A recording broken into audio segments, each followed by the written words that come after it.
Hello, YouTube. I'm trying to make this as quickly as I can.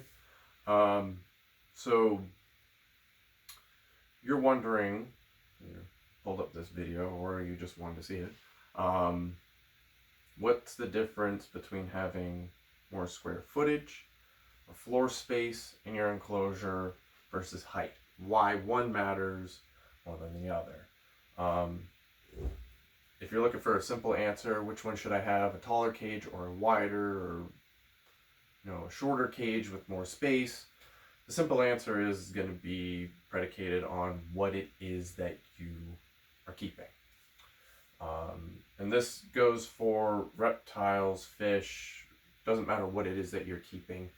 It's all going to depend on what it is that you're getting.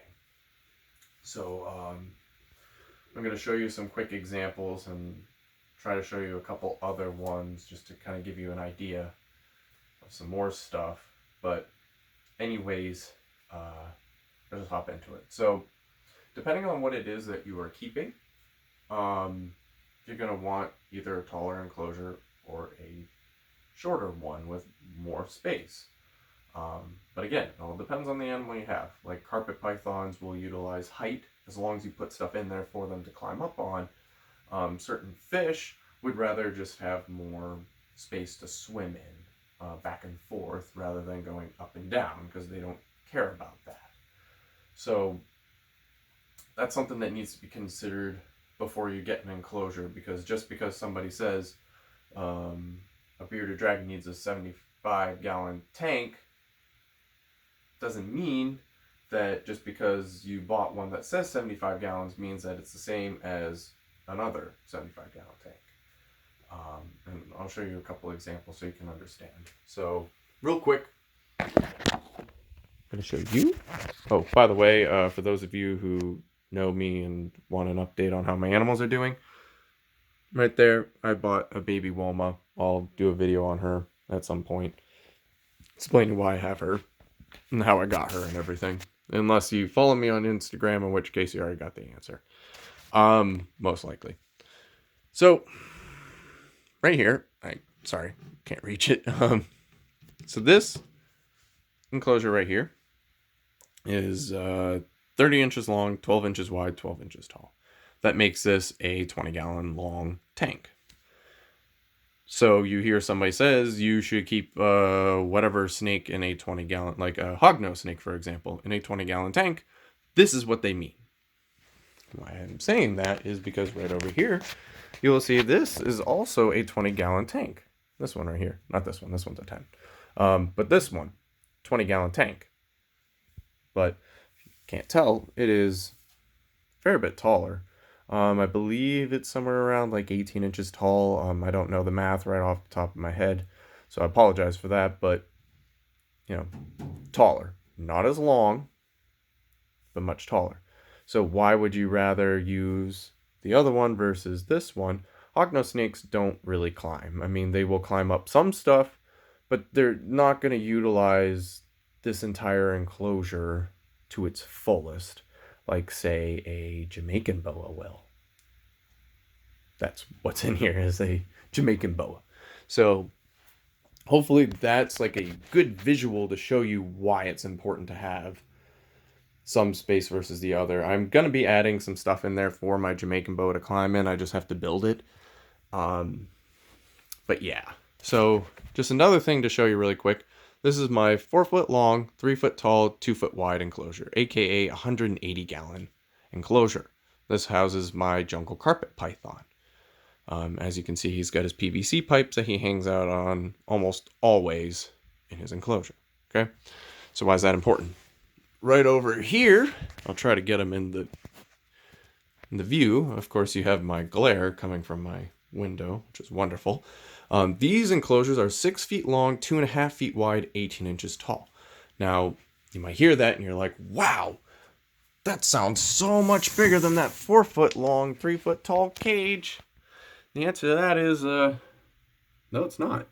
By gallonage, this is actually a 148-gallon enclosure, I think, or 168. I think it's 168, actually. So anyways, 168 gallon enclosure versus the 180 gallon enclosure. It's 12 gallons off, but still, you got to consider that. That's quite a few gallons less. Now, once again, I said that gallonage isn't important, and that would be correct because this snake, while he would utilize a much taller enclosure, and I will get him a taller or build him a taller enclosure at some point, but for right now, the way he is and how big he could potentially be getting, because he is a Brisbane coastal carpet python, he's potentially going to get anywhere from 8 to 9 feet long versus that jungle carpet python, which could get 8 feet long, but he's most likely going to be around the 7 foot mark, which is what I was planning on him getting to. So, with that being said, just understand that because he's going to get a fair bit bigger, I figured I'd give him more space to sprawl out because, frankly, I don't think an 8 foot snake should really be in a 6 foot long enclosure. I mean, you could make an argument for a 7 foot snake, but for me, I want to put, a 8, 9 foot snake. I want to be putting them in about an 8 foot enclosure. I think that's pretty fair for them because there's actually scientific studies that say that allowing a snake to stretch out fully and get their spine stretched is actually really good for them. Now, granted, you got my jungle carpet python in the 3 foot tall enclosure that's not as long or as wide, but he at least has a supplementation of the being able to climb, which, as you can tell here, even though it's 18 inches tall, I put these up at about 9 inches.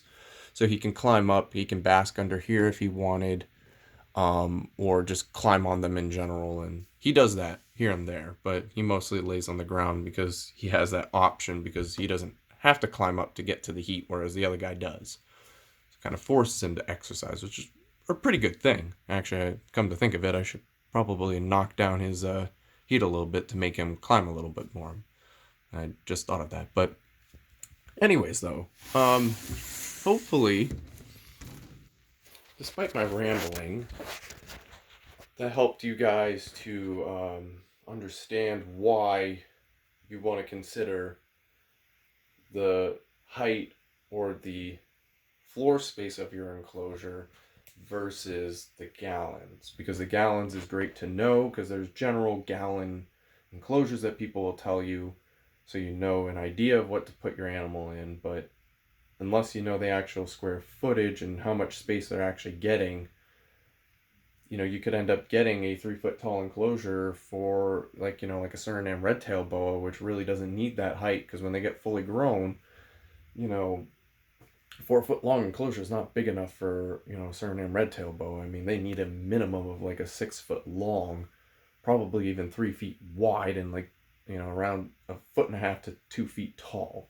Personally, I put one in an 8 foot long, 2 foot wide, 2 foot tall enclosure, and that's roughly what mine will be getting when she's fully grown. But same gallonage as a 6 foot by 3 feet deep. It's just a little different. So, anyways, hope this helps you guys. If you got any questions, leave them down in the comments. And yeah, hope to see you guys soon.